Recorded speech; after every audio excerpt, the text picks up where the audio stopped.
Yeah, I don't know how to. Well, here's the other thing too: is you pulled into their service station and stopped. Your brakes are probably okay. Yeah, sure. Yeah. Or if they just see you sliding, they're like, "Oh." That's right. Maybe you need some help. Yeah.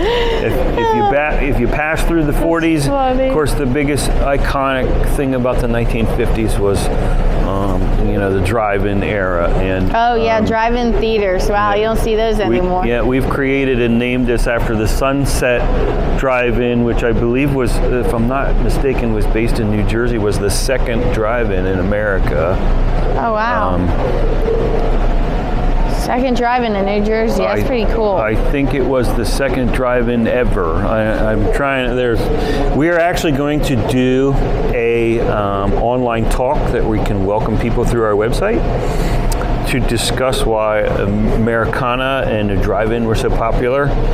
And there is a drive-in in Gratz, Pennsylvania, and the person that leases the property is going to be one of our guest speakers. And we'll show some creative slides on the dawn and even the fall of the American drive-in. And there's one below Mechanicsburg, Haars, Haars drive-in. I think that's still in operation. If people know this area, they know that there are drive-ins around that they can get. So there's one in Gratz, and there's one in Mechanicsburg, Dillsburg. The next closest one, I'm not sure. But you got to wonder, before there was tailgating and going to sports and barbecuing, there were drive-ins where you could go in the comfort of your own car. You didn't have to get dressed up. You could go comfortable. You could get some concessions. And you could be right in your car, put the speaker next to you, and watch one or two films that night. And it was just a very neat time to enjoy American culture in your American car. So the idea of drive-ins will never die. Everybody's going to remember drive-ins. And if you watch the movie Grease, the biggest thing when I was a kid about going to a drive-in was how many friends you were going to sneak in a trunk. And right when they get in the drive-in, I think the guy opens his trunk and his buddies pop out and they scatter.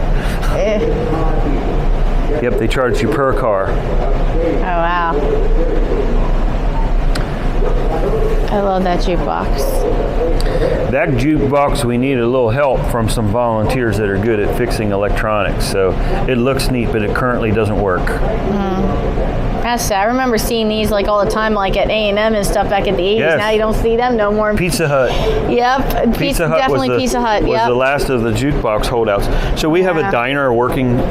Well, there's no food being served, but we have a once working, functioning diner restored that's in the lower level and has the dime jukeboxes that you dial up the song right at the bar. Oh, wow. And that functions. We've got dimes down there that we invite our visitors to put in. Awesome. And we have another Seaberg jukebox that is a little touchy. It works some days and not others. So you can put on some Elvis and some other songs on there, or it might steal your quarter. You just have to come to us. We'll help you out if you lose your money. Cool. Yeah, that's another thing these kids wouldn't understand. What's a jukebox? This is a jukebox. What does it do? What are records? It's you know what? You're right. Google it. The one downstairs exposed. This one you can tell one time was converted to play CDs. Yeah. But we have one downstairs you can look at and maybe see if it's working today.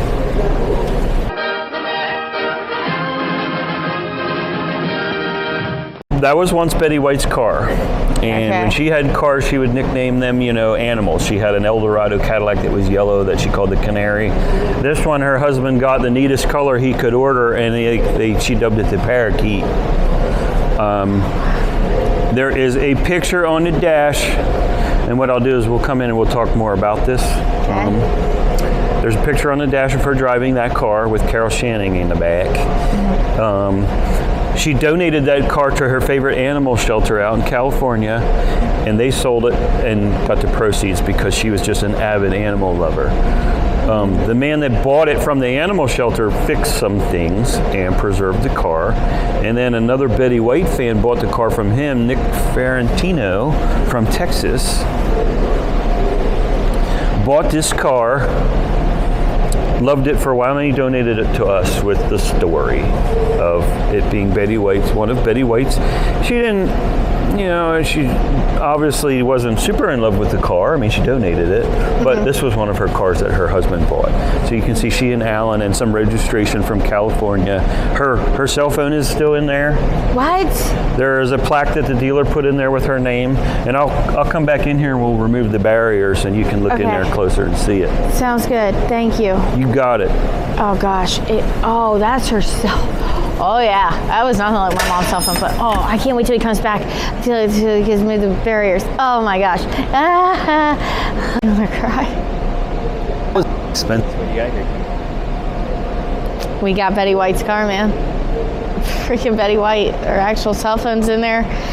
I want to know if that's a cat or whatever that stuffed animal is, but I think it's great that her husband bought her this car, and like he said, they named all the cars after an animal, and that this is the parakeet. And I think it's really special when our husband bought her car. But Betty White has that life, she really married young, and Alan was a lot older than her, and he died, and the sad thing is she never remarried, never had children except for Alan's stepkids. We give it to them. And they give us a donation. I mean, that to me is like true the way of love right there to anyone. If you And we help them.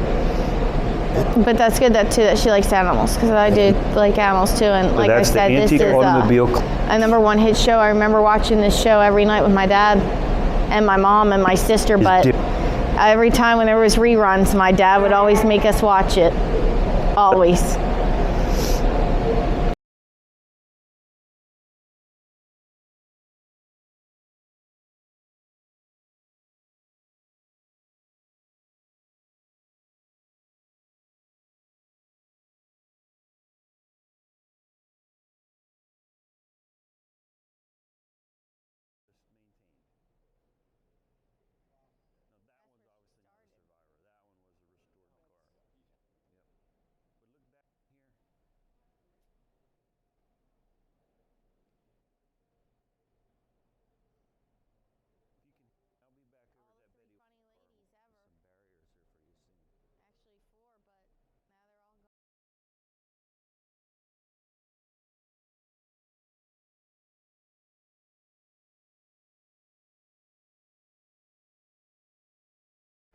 All right, here's what we're going to do. He's going to move the frame for you. You can come over here.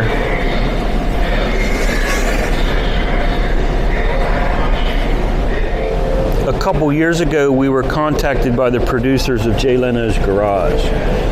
And there was a thought of taking the car and driving it to Betty's house and letting her come out or look out the door and see them in it.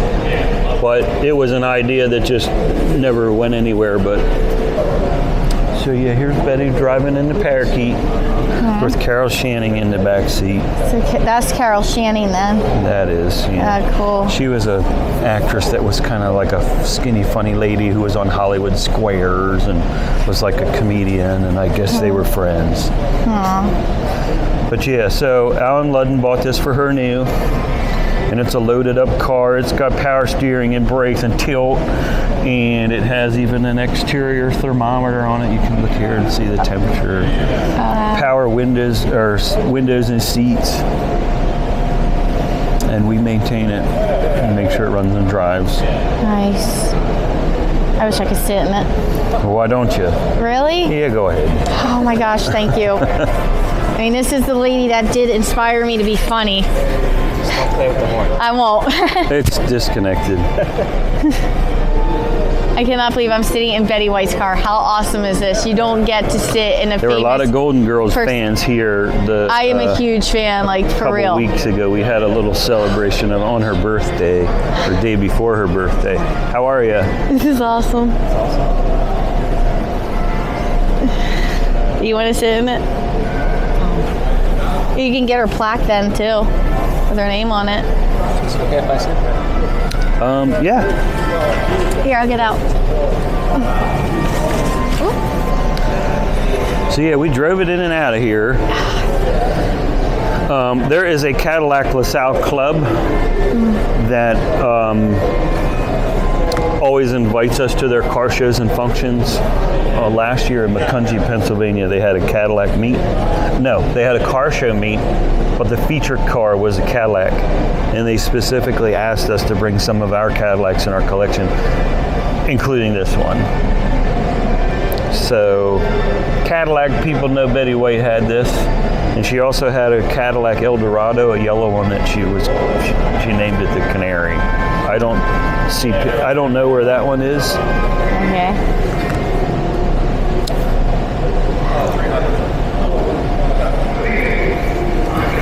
It does still work. I missed it. Oh, you missed it? You ready? Set. Ready? Nice.